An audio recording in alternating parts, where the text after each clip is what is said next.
नमस्कार दोस्तों, आज मैं आया हूँ झलझली में। जो हमारे बलरामपुर विधानसभा के जो महबूब आलम जो हमारे एमएलए हैं, वो झलझली वाला रोड का जो शिलान्यास के लिए आए थे और वो इंटरव्यू नहीं दे पाए। कारण था कि उनको 2-3 जगह जाना था और आनंद फानन में जो वो चले गए। तो हम आप लोगों को बोलेंगे कि वीडियो को देखिए लास्ट तक और कमेंट बॉक्स में जरूर आप लोग बोलिएगा कि एमएलए साहब जो है विकास को लेकर के क्या विकास करेंगे, उसके बारे में जो है बोले और सरकार के बारे में भी कुछ बोले।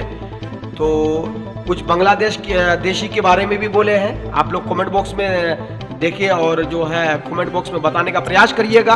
तो मैं अपना ये जो दारिमिका से खैरन से होते हुए जो बैदल तक जाने का रास्ता है, हम लोगों ने उस वक्त तुरंत ब्रिज बनवाया। विकास हम लोग कर रहे हैं, गली गली हम लोगों ने सड़क पहुंचा दी। एक बार सड़क बनती है तो सड़क खराब भी होती है। और आपकी जानकारी के लिए कह दूं, मेरे साथ हमारे जनाब जानते हैं कि ये सरकार हमारे साथ सौतेला बर्ताव करती है। ये सरकार भाजपा नीतीश कुमार की गठबंधन का सरकार है और हम लोग को बड़ी शिद्दत बड़ी मेहनत करनी पड़ती है। कभी कभी जलील तक होना पड़ता है कि सुदूर बिहार के सुदूर पूर्वी उत्तर क्षेत्र का जो ये बलरामपुर विधानसभा क्षेत्र है, ये बिल्कुल बांग्लादेश के बगल में है। यहाँ से 30 किलोमीटर की दूरी पर बांग्लादेश है। और आप सुनते हैं कि आरएसएस भाजपा जिस तरह से नैरेटिव पैदा कर रहा है कि भाई बांग्लादेशी आ गया है, बांग्लादेशी आ गया है। और नरेंद्र मोदी जी जिन्होंने वादा किया था कि सत्ता में आने के साथ साथ प्रति वर्ष 2 करोड़ नौजवानों को नौकरी देंगे, हम बेरोजगार नौजवानों को। अगर वो प्रक्रिया चालू होती तो आज तक 22 करोड़ नौजवानों को रोजगार मिल जाता, शिक्षित नौजवानों को। लेकिन वो तो हुआ नहीं। और आपसे ये भी वादा किया था कि जो मजलूम है, जो किसान है, जो मजदूर है, हमारे देश के विदेशी बैंकों में, स्विट्जरलैंड में, पनामा में और जगह में इतने लाख करोड़ रुपया जमा है घोटाले करने वालों का कि अगर वो पैसा आ जाए तो 15-15 लाख रुपया हमारे गरीबों के अकाउंट पे यूं ही चला जाएगा। लेकिन ना एक भी नौकरी मिली, ना 1 लाख रुपया एक भी पैसा आया। और आज जो उन काला बाजारियों को, उन बैंकों में काले पैसे रखने वालों की संपत्ति को जब्त करने की बात थी, आज नरेंद्र मोदी ने ऐलान करना शुरू किया है कि आप पैसा लाइए कहीं से, पैसा काला है, ये पैसा गोरा है, हम देखने नहीं जाएंगे, हिंदुस्तान में इन्वेस्ट कीजिए आप। लेकिन ये भी आह्वान उसका काम नहीं हो रहा है। अभी आपने सुना कि 1 एकड़ जमीन का यहाँ कीमत कितनी है? कम से कम 20 या 60 लाख, 20 लाख बीघा तो 60 लाख। तो 60 लाख रुपया से वो भी मुश्किल से 1 एकड़ जमीन एक जगह मिलेगी। लेकिन 1 रुपया एकड़ के दर से 1050 एकड़ जमीन अभी 30 साल के लिए लीज दे दिया अडानी को। और उसमें 10 लाख पेड़ है, 10 लाख पेड़ों को काटा जाएगा निर्ममता से। एक तरफ कितना निर्दयी है, कितना क्रूर है, कितना भंशी है, दूसरी तरफ आपको लुभाता है कि एक पेड़ अपने माँ के नाम से लगाइए, एक पेड़ अपनी माँ के नाम से लगाइए। तो ये जो सरकार है, ये सरकार आपको गुमराह कर रही है। ये सरकार जो 11 साल से चल रही है सिर्फ जातिवाद पर, सिर्फ सांप्रदायिकतावाद पर, तो उसकी तमाम जो नाकामी है, वो रोजगार देने में जो नाकाम हुए, वो जो किसी भी घुसपैठी बांग्लादेशी को पकड़ने में अब तक जो नाकाम है, महंगाई जो इतनी बढ़ गई, इन तमाम शिक्षा की हालत खराब है, लोग शिक्षित नहीं हो पा रहे हैं। दिल्ली, मुंबई, हैदराबाद, जयपुर और अहमदाबाद जैसे शुरू हमारे भाइयों ने जब काम करने के लिए, रोजी तलाश करने के लिए वहां जाना शुरू किया, तो वहां भी आपको घुसपैठिया के नाम से भगाया जा रहा है, आपकी धन संपत्ति लूटी जा रही है। आपने देखा पिछले दिनों किस तरह से गुड़गामा से हजारों लोग मार के भगा दिया गया, सब कुछ छोड़ छाड़ के बाल बच्चा को लेके वापस आ गए। कहाँ आए वो? अरे ये मालदा के लोग हैं, ये मुर्शिदाबाद के लोग हैं, ये बारसे बलरामपुर के लोग हैं, बांग्लादेशी नहीं है।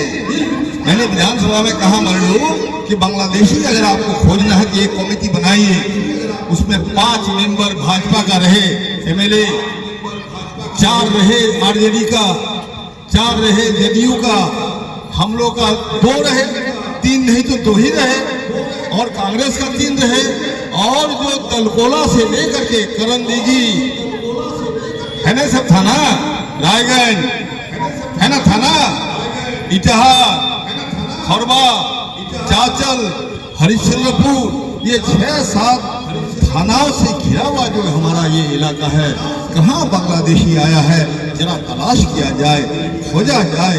आप लोग भी हम आह्वान करते हैं, एक बांग्लादेशी को अगर खोज के लाइए, आपको हम इनाम देंगे, और बांग्लादेश के मोहम्मद यूनुस को बोलेंगे कि ले जाइए भाई इसको, यहाँ भटक के आ गए हैं, लेकिन ऐसी बात नहीं।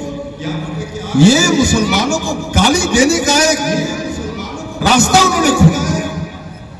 अरे पाकिस्तान के साथ अभी हाल में लड़ाई हुई है अपनी, आप बोलते हैं कि पाकिस्तान से घुसपैठिए लोग आकर के हमारे 26 मासूम पर्यटकों को मार दिया, और पाकिस्तान के साथ आज मैच खेल रहे हैं, पाकिस्तान के साथ अटखेलियां खेल रहे हैं। शर्म आपको आती है? अगर यही बात कभी महबूब आलम बोलता, कहीं मनिरुल बोलता कि पाकिस्तान संगे मैच हुआ उचित आछे, तो तुरंत थाना आ जाता है, तू पाकिस्तान की वकालत करता है, गिरफ्तार करो, ये देशद्रोही है। ये तमाम चीजें हुई है, लेकिन खुशी की बात है कि हमारा बलरामपुर विधानसभा क्षेत्र बारसोई ये एकदम सांप्रदायिक सौहार्द का एक नमूना है, एक चमन है, यहाँ कुछ नहीं ये सब काम कर रहा है। इसलिए ये लोग पोखला गया है, यहाँ जहर का बीज बो करके ये लोग इलेक्शन चुनाव जीतना चाहते हैं। इसलिए आपको सतर्क रहना होगा, चौकस रहना होगा। और चलिए, थोड़ी देर हुई, देर तो सरकार ने देर से 174 की सड़क मनिरुल शायद मनिरुल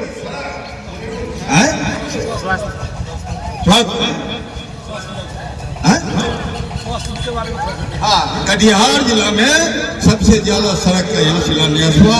अब स्वास्थ्य की बात है, मरीज बोलता है अभी 11 HSC हेल्थ सब सेंटर का हम लोगों ने सेंक्शन करवाया, और जो APSC है करणपुर, इतने लंबे समय तक जो बंद था, एक जो जिसने जमीन दी थी उन्होंने कहा था कि हमको नौकरी नहीं मिलेगी तो हम इस स्वास्थ्य केंद्र को चलने नहीं देंगे, हम लोगों ने उसको खुलवाया है। तो ये सब जो हालत खराब है, हर स्वास्थ्य केंद्र में, हर APSC में एक MBBS डॉक्टर होना चाहिए, हर स्वास्थ्य केंद्र में एक परमानेंट नर्स होनी चाहिए, कंपाउंडर होना चाहिए, जो पुराने जमाने में जो रहा करते थे। लेकिन इस 20 साल की नीतीश कुमार की सरकार में ये तमाम चीज बर्बाद हो गई। हमने बिहार विधानसभा में कहा कि अगर नीतीश कुमार जी आपको दुनिया कभी याद करेगी, इस रूप में याद करेगी कि आपने बिहार के नौजवानों की शिक्षा को बर्बाद करके बदनाम कर दिया, इसी रूप में याद करेगी। इसलिए आज महागठबंधन की तरफ से जो एक बिहार की चुनौती को कबूल किया गया है, भाईचारा को बरकरार रखने के लिए, विकास की गति को तेज रखने के लिए, और इस देश को सांप्रदायिकता के आग में झोंकने के लिए जो RSS भाजपा की साजिश है, उससे मुकाबला करने के लिए बिहार खड़ा है। बिहार की जनता लड़ाकू है, बिहार की जनता क्रांतिकारी है। बिहार के मजदूर अगर हरियाणा पंजाब में मेहनत करने जाते भी हैं तो स्वाभिमान के साथ मेहनत करते हैं, खुददारी के साथ मेहनत करते हैं। जिस मकान में मेहनत करते हैं, मकान का मालिक एक जरा गाली दे दिया तो लाठी लेके खड़ा हो जाता है, खबरदार गाली मत दो, क्योंकि मैं मेहनत करता हूं तभी तुम मुझे पैसे दो, गाली सुनने के लिए नहीं। इसलिए बिहार से खौफ खाया हुआ है। इसलिए बिहार की जनता देखता है, आसन्न पराजय को देख करके भाजपा आपका वोट काटता है। वोट देने का जो अधिकार है, यही एक अधिकार है जो बाबा साहेब अम्बेडकर ने संविधान के जरिए बराबर का अधिकार दिया। एक वोट, एक आदमी, एक वोट। वो चाहे MA पास हो, चाहे खेत मजदूर हो, वो चाहे 100 किलो का हो, वो चाहे मेरी तरह से 55 किलो का हो, वो चाहे मनिरुल जैसा हो, चाहे लिख जो ये हमारा सुलेमान था, कभी लिख करता था पतला, उसके साथ सबका वोट एक। लेकिन एक का मन एक नहीं, हर आदमी की लंबाई एक नहीं होगी, हर आदमी एक जैसा कभी नहीं बनेगा, हर आदमी की ऊंचाई एक नहीं होगी। विविध किस्म के लोग हैं, विविध किस्म की जातियां हैं, विविध किस्म के धर्म हैं। ये गंगा गंगा जमुनी तहजीब का देश है, इसलिए वन नेशन वन इलेक्शन का फॉर्मूला हिंदुस्तान में लागू नहीं होगा, किसी भी कीमत पर लागू नहीं कर दिया जाएगा। अगर ऐसा होगा, अगर ऐसा हो जाए मरहूम, तब तो ये कानून पास कर देगा कि आप जो जितने अपने माँ बहन है, हमारी बच्चियां की शादी होती है, एक ही दिन सब बच्चा पैदा हो कर देगा, एक ही दिन सब बच्चा पैदा हो, ये नहीं चलेगा। इसलिए गंगा जमुनी तहजीब की हिफाजत के लिए इस तरह से इस खूबसूरत चमन को आजाद करने के लिए खुदीराम बोस, भगत सिंह, शहीद आजम